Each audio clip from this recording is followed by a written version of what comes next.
Live from Fargo and serving you on TV, online, and on the go. This is Valley News Live at 6. A check of the latest North Dakota DOT map shows good driving conditions throughout a large part of the state. However, there's a storm team that's been following snow activity today. It's here at Valley News Live, and a check of this DOT camera shows some white stuff moving in. That's near Esmond, which is west of Devil's Lake.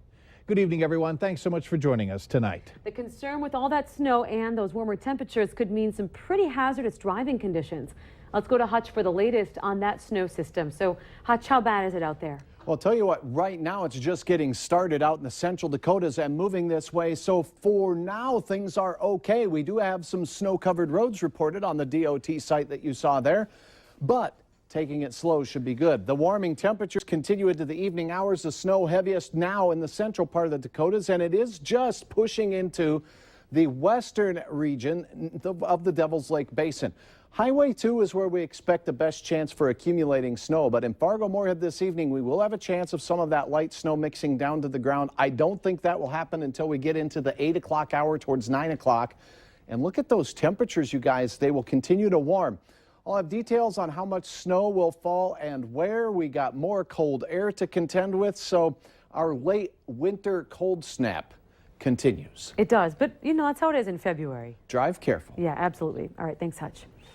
Neighborhoods springing up nearly overnight. Nothing new to the FM area as the explosive growth continues. And that means that classrooms are quickly filling up and overflowing. Valley News Team's Bradford Eric breaks down what this could mean for your bank account on both sides of the river. Spending to build new schools, renovate existing ones, and plan for the future could near $250 million needed from homeowners in the FM area. What's happened is our schools are just busting at the seams and much quicker than we thought. In Moorhead, the school district is preparing for a nearly $80 million investment, which will require a vote from taxpayers on a bond referendum to pass. That money includes a new elementary school, in addition to Horizon, and potentially another high school. In West Fargo, officials are looking at a new study unveiled last night, reporting the district to grow to about 15,000 students in a decade. The new Legacy Elementary will come online this fall. And going along with the projections, they're expecting a bond referendum later this year, hoping residents will vote to approve this huge expense. District officials claim the $150 million won't impact taxpayers much because of the population explosion in the city, but that's still yet to be seen. For Fargo Public Schools, they're looking south. They aren't looking for more money from residents, but they are expecting to add on to the Eagles Education Center, making it a K-5 facility as the new EdClap Elementary welcomes students this fall. No matter where you hang your backpack and coat in the region, it's crowded, and the districts are being forced to grow. Bradford Eric, Valley News Live. All three school districts want your input on all these expansions. The districts are expecting to talk about the vote on these issues at upcoming meetings, which we'll let you know about. For West Fargo Public Schools, they had a bond referendum just 4 years ago with over $80 million, and that money has already been completely used up. A West Fargo teenager's been granted custody of her siblings. Mackenzie Jackson has been fighting to keep family members together after both of her parents passed away. Her brother and sister, ages 14 and 16, have been in foster care since their father's death in early January. The three will be reunited on February 27th. Look for more on this story tonight on Valley News Live 10 at 10. Thousands of North Dakota public employees will be getting information soon on how to change their retirement benefits. After 37 years with Blue Cross Blue Shield, the Public Employee Retirement System announced today the contract for the group health plan will switch to Sanford Health Plan. Sanford's executive vice president says the plans are very similar and families shouldn't notice much difference. As for Sanford Health itself, changes are happening, including 2 new buildings, one in Fargo, one in Bismarck, and they'll be hiring about 100 more employees. They rank from our member services team, because obviously that'll be important, all the way to executives. We'll be hiring even a new vice president for North Dakota for Sanford Health Plan because of our ever-growing presence.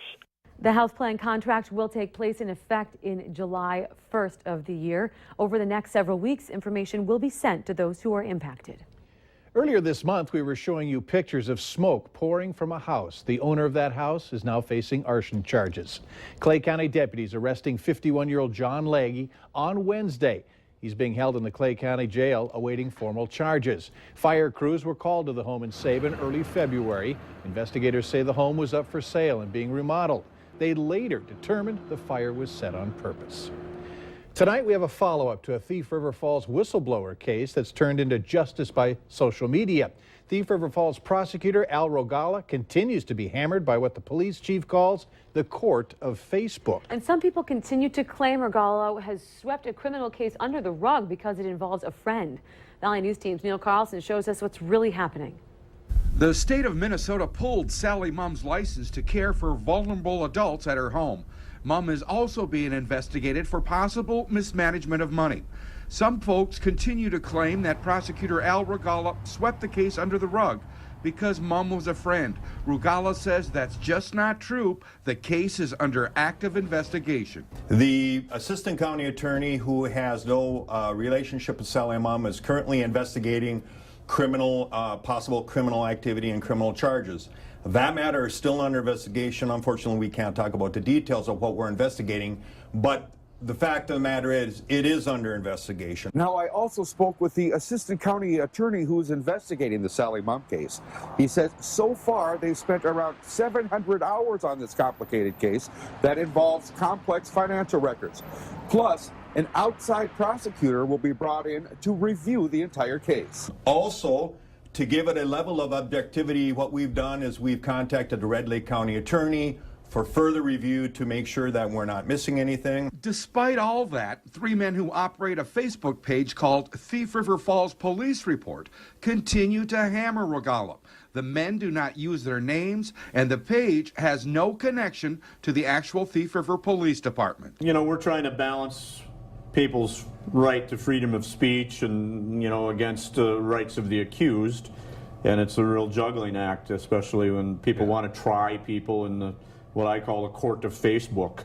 Now, I had a phone conversation today with one of the three men who operate this Facebook page. He declined to reveal their names, but he did confirm that their online petition to try and oust Rogala from office is signed by some people who were earlier prosecuted by Rogala. Meanwhile, as Rogala continues to be hammered on Facebook regarding the Mum case, Rogala says he's doing his job. We're continuing to investigation, and in the near future, month and a half, 2 months, we should have some answers for you. From Thief River Falls, Neil Carlson, Valley News Live. That online petition trying to oust Rogala from his job now has more than 200 signatures.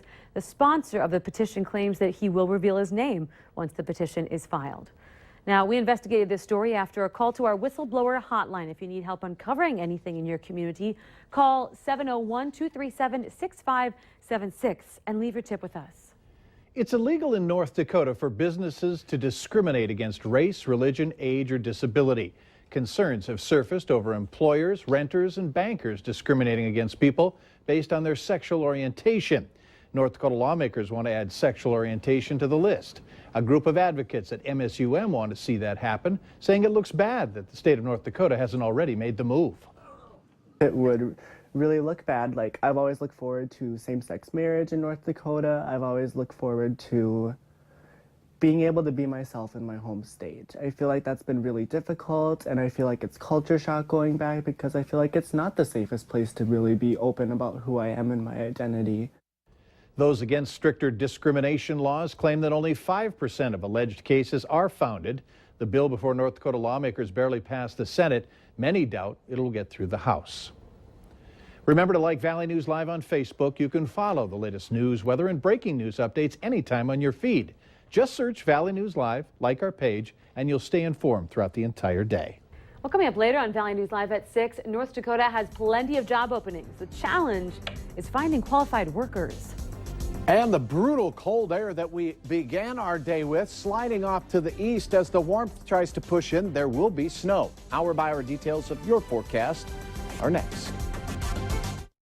You're watching Valley News Live on TV, online, and on the go.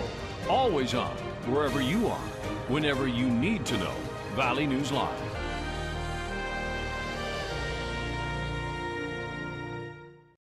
Tonight,